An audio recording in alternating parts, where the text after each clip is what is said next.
and welcome to my channel. In this video, we'll be looking at very simple ways of identifying figures of speech in WAEC, NECO and NABTEB comprehension passage. Simple ways of identifying figures of speech in WAEC, NECO and NABTEB comprehension passage. Questions on figures of speech is one of the many questions asked in WAEC, NECO or NABTEB comprehension passages, and the questions are usually numbered A to H for comprehension, but question F is where candidates are tested on the use of figures of speech. Candidates are tested on about 8 of them, even though we have so many of them, but we are tested on about 8 of them, namely simile, metaphor, irony, hyperbole, rhetorical question, euphemism, personification, and oxymoron. And for candidates to do well, very well, or score high in questions on figures of speech, they must have a good understanding of the topic. Now we are going to look at those 8 figures of speech one after the other with examples. The first one we are going to look at is simile. Simile. What is simile? Simile is a figurative language that describes something by comparing it with something else using the word like or as. A figurative language that describes something by comparing it with something else using the word like or as. Now we are going to look at two sentences. The first example there is, you are as proud as a peacock. You are as proud as a peacock. You can see that in that first sentence, the as and like, the as is used to describe you and peacock. You are as proud as a peacock. In sentence number 2, we have Jane slept like a log. Jane slept like a log. You can see the use of like there. That like is used to what? To compare Jane and a log. That is the use of simile. That is examples of simile. Now let's look at the second figure of speech, which is the metaphor. Metaphor. What is a metaphor? A metaphor is a figure of speech which is used to compare two things, just like the simile. But for the case of the metaphor, we don't use the words like and as. It is also used to compare two things like the simile, but we are not using the word like or as. Examples of two sentences. Because they compare things, we are not going to use the same sentence we use for simile as that for metaphor too. Now for the metaphor, the first sentence we have there is, you are a peacock. You are a peacock. And the second sentence is, Jane is a log. Jane is a log. If it was a simile, we would have used those two words, as and like. But for metaphor, they compare things, but you don't use the word as and like. The next figure of speech we are going to look at is the irony. Irony is a figurative language in which words are used to convey the opposite of their real meaning. Words are used to convey the opposite of their real meaning. For example, the police station gets robbed. The police station gets robbed. Example 2, a fire station burns down. A fire station burns down. Those two sentences are irony, the use of irony. If you say a police station gets robbed, it's an irony because the police station is a place where they are supposed to protect people. And so if the station gets robbed, then that's an irony. If you say a fire station burns down, when anywhere gets burned, somebody's house gets burnt, you call the fire service. So if the fire station now burns down, that's also an irony. I remember in those days when we were young, when our mother is going out, she will tell you, okay children, I'll call our names. As I'm going out now, before I come back, we'll scatter the house. scatter, fight. Don't wash plates, so don't do everything. Just eat, sleep, and fight and fight and fight. But you know that such is not what your mommy actually meant. What she meant at that point in time is that you must not do it. It's the opposite of what she was actually telling us at that time. So that is the use of irony. The next one is hyperbole. What is a hyperbole? A hyperbole is a deliberate effect for exaggeration. Deliberate effects for exaggeration. Let's now look at examples of sentences that use hyperbole.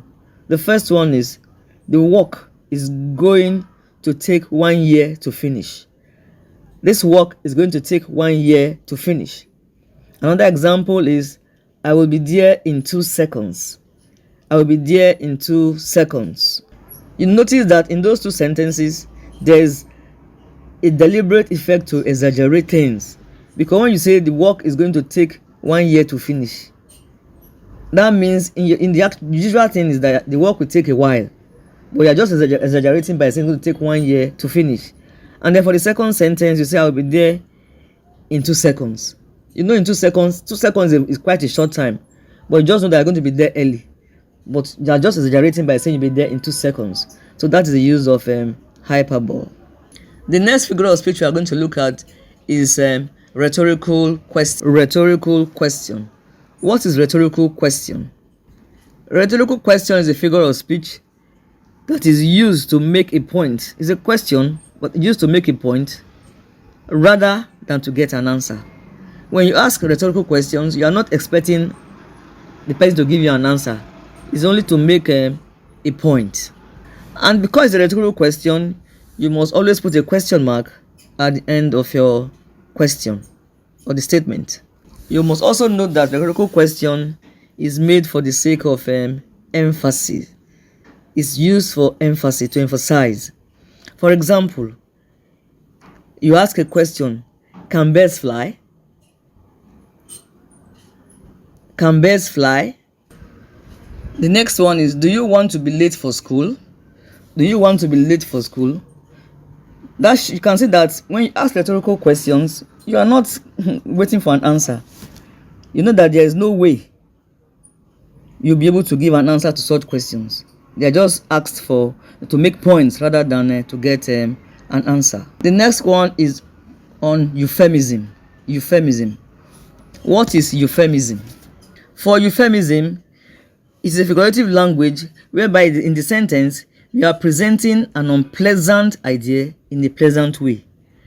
Presenting an unpleasant idea in a pleasant way. For example, his great-grandfather passed away last night. His great-grandfather passed away last night. Another sentence is, she is under the weather. She is under the weather. For the first sentence, there you see that when he says his great-grandfather passed away last night, that means his great-grandfather died. But because it's a euphemism, you are presenting an unpleasant idea in a pleasant way. Instead of saying he died, you are saying his great-grandfather passed away last night.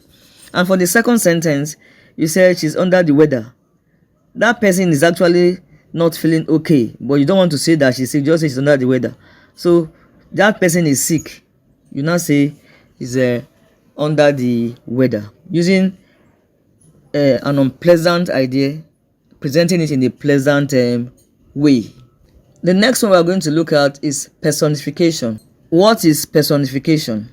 It's a figure of speech that is used to attribute human characteristics to something that is not human or for an inanimate object.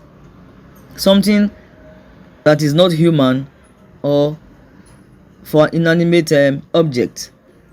In that sentence, you can see those things that only humans can do being attributed to inanimate objects or to animals. That is personification. Now let's look at 2 examples. The flower danced to the wind. The flower danced to the wind. The next example is, I felt like the food kept calling me. I felt like the food kept calling me. Danced is something that is done by human beings, but we are now attributing it to what? To an animate object, which is wind, the flower dancing to the wind. Flowers don't dance, only human beings dance. For the second sentence, is only food human beings that call. Food cannot call human beings. Now for the last one, oxymoron. What is oxymoron? Oxymoron is a figure of speech that uses two opposite or contradictory terms appearing side by side. Two opposite or contradictory terms appearing side by side in given sentences. For example, the process of giving birth is painfully beautiful. The process of giving birth is painfully beautiful. The second example there is, my sister and I had a friendly fight. My sister and I had a friendly fight. From the given examples, you realize that those two words marked with green biro under are used, they have opposing definitions, but they are used side by side. Painfully beautiful, friendly fight. Having said all this, we realize that for the WAEC and NECO NABTEB comprehension passages, questions on figures of speech are asked in these 8 figures of speech that we have discussed: simile, metaphor, irony, hyperbole, rhetorical question, euphemism, personification, and oxymoron. Thanks for watching. If you found this video useful, subscribe to my channel, and for old subscribers, share with family and friends. See you in my next video. Thank you.